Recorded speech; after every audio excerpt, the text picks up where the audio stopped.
Et comme l'arche de l'alliance de l'Éternel arrivait à la ville de David, Michal, fille de Saül, regarda par la fenêtre et elle vit le roi David sautant et jouant, et elle le méprisa dans son cœur. 1 Chronique 15, 29. David est méprisé par Michal. Cela peut nous arriver aussi. N'y faisons pas attention, il vaut mieux être obéissant comme David plutôt que méprisant comme Michal. Dieu m'a donné et vous a donné une occasion d'être fidèle à sa vérité pendant l'absence du Seigneur Jésus-Christ.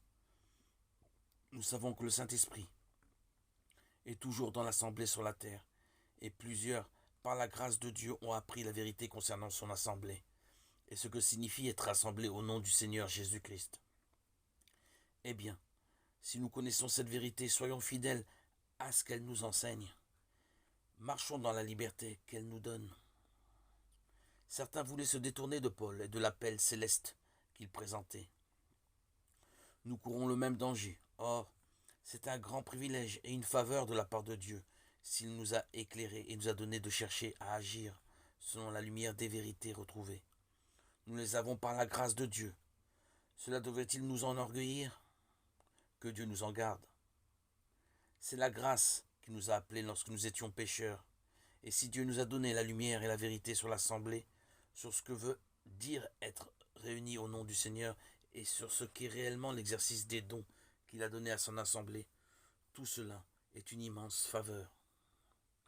Dieu nous donne le secours de sa grâce pour être vrai par rapport à ce que le Seigneur nous a enseigné.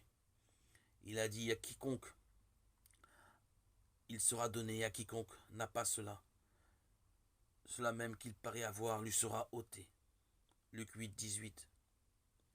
Si nous ne chérissons pas la vérité que Dieu nous a donnée, notre vision s'obscurcit petit à petit, et nous pouvons devenir les opposants les plus déterminés à la vérité, tant appréciée auparavant. Car si elle nous est ôtée, c'est une chose terrible. Alors que si au contraire nous l'apprécions et la mettons en pratique, Dieu nous la fera de mieux en mieux comprendre, et nous ferons des progrès dans une vie qui l'honore. Demandons-lui de nous aider à lui être fidèles pour la gloire de son nom.